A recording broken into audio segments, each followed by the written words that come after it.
नमस्ते दोस्तों, मैं रोहित स्वागत करता हूं आप सभी का अपने इस यूट्यूब चैनल सांगली को रोहित में।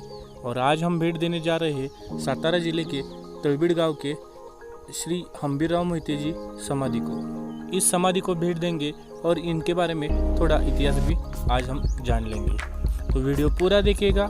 और अगर आप इस चैनल पर नए हैं तो अपना ये चैनल सांगली को रोहित सब्सक्राइब जरूर कीजिएगा।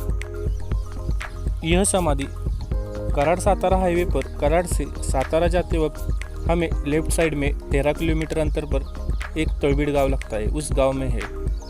इस गांव के आगे हम वसंतगढ़ किले पर भी जा सकते हैं।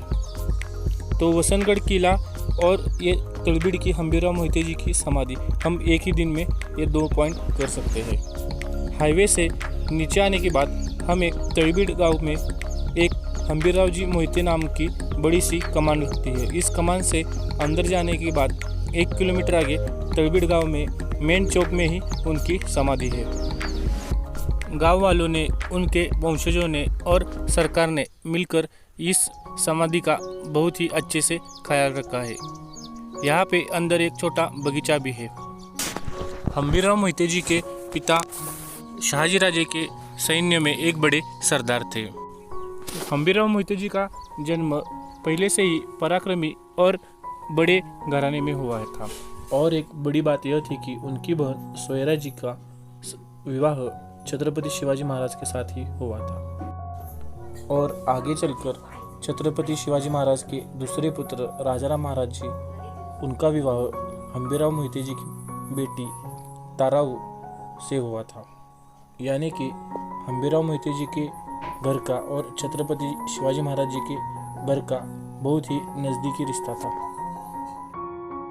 हंबीरराव मोहिते जी का असली नाम हंसाजीराव मोहिते।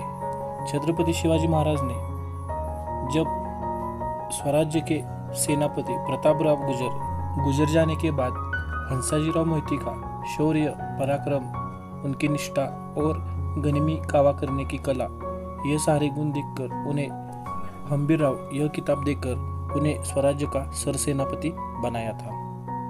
तब से लेके वो संभाजी महाराज तक आखिर तक स्वराज्य के सरसेनापति रहे। जब जब वे मैदान में उतरे तब तब उन्होंने अपना शौर्य और पराक्रम दिखाया था। छत्रपति शिवाजी महाराज के साथ वे हर लड़ाई में शामिल होते थे। छत्रपति शिवाजी महाराज की कर्नाटक सवारी हो या फिर सूरत लूट हो, उन्होंने अपनी तलवार की धार सबको दिखाई थी। छत्रपति शिवाजी महाराज जी के गुजर जाने के बाद शंभूराजे को छत्रपति बनाने का, मराठों के दूसरे छत्रपति बनाने का उनका बहुत बड़ा योगदान था। मराठों के दूसरे छत्रपति संभाजी महाराज जी का अभिषेक होने के बाद मराठों ने बुरहानपुर औरंगजेब का पूरी तरह से लूटा था। तो उस बुरहानपुर की लूट में भी हंबीरराव मोहिते जी का बड़ा योगदान था। समाधि के आगे 1 से 1.5 टन वजन की ये असली तोप हमें दिखाई पड़ती है। ऐसे महान मराठों के सेनानी का मृत्यु औरंगजेब से लड़ते वक्त वाई के एक लड़ाई में तोप का गोला लगकर हुआ था। इतिहास के ऐसे थोर सेनापति हंबीरराव जी मोहिते जी को हमारे बेत रविवार का ट्रेकर्स ग्रुप की ओर से शत शत नमन।